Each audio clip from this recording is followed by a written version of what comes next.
Very good morning to you, Ross.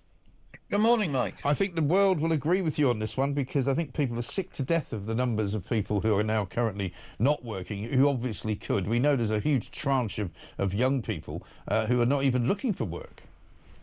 Yeah, I mean, it's extraordinary rise in the number of people on out of work benefits. It was like 3.6 million in 2017. It's now 5.95 million. Right. Well, a 65% rise.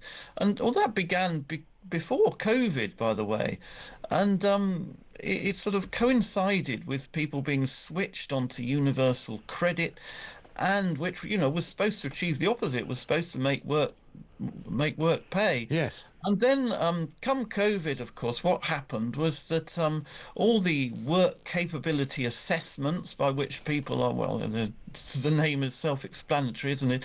That they went online for the duration of the lockdowns and so, which obviously you understand. But then, come the end of the pandemic, they've continued to be held online and by telephone, and there's only 10% of these work capability assessments are now actually held face to face. And so we got these hundreds of thousands of people being shunted on to out of work benefits, often with no requirement for them to look for any work on the grounds that they're too sick to work. Right. And they're never even seen by a doctor, No. assessed by an official or anything. Well, this is the thing. I mean, I've spoken to GPs who freely admit that they send out emails to people for purposes of taking days off work without even seeing them.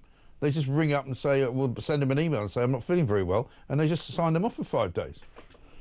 Well, yes, it becomes the easiest option for a GP to do that, doesn't it? Get rid of a troublesome patient who might actually come in the next week and make a fuss if the doctor fails to sign them off. I mean, those sort of things should be done by doctors Sure. who are not the person's usual GP. So, but Keir Starmer has now said, he's promised to tackle this welfare dependency. Rachel Reeves and Liz Kendall, the Work and Pensions Secretary, have made similar noises in recent weeks. We're being sort of invited to believe that in the spring statement in a couple of weeks' time, there will be measures to trim the welfare budget. But the trouble is that, for 14 years, Labour people, including Keir Starmer and everybody, shouted austerity whenever the Tories tried to cut a bean from the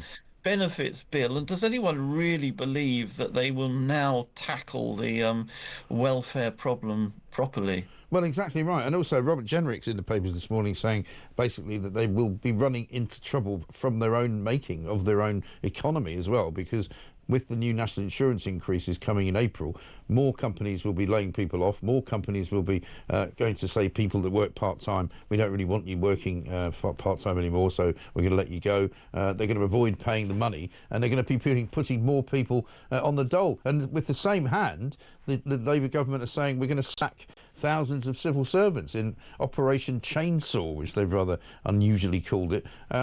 So it's kind of like they don't quite know what they're doing with either hand, do they?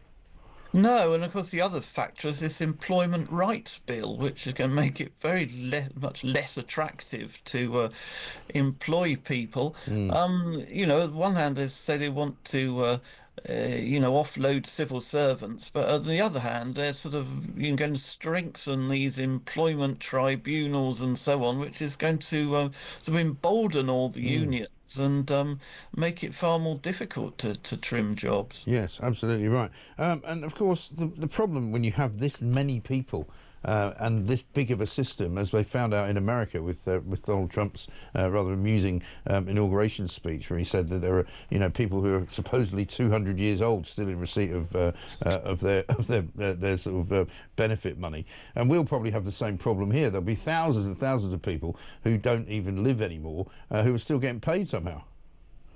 Well, yes, and we don't really know the extent of benefits fraud, but here's a clue. Back in the 1990s, John Major's government started a trial of a scheme where people were going to be forced to accept work placements to get any money. If they didn't turn up for the work placement, they didn't get any money. And there were two trials, one in Kent, one up in Humberside. And do you know what? Nearly half the people on this trial just stopped claiming benefits. Yeah. You think why? Well, probably because they were claiming them fraudulently. They were working. Some of these people probably didn't even live in the country or didn't even exist.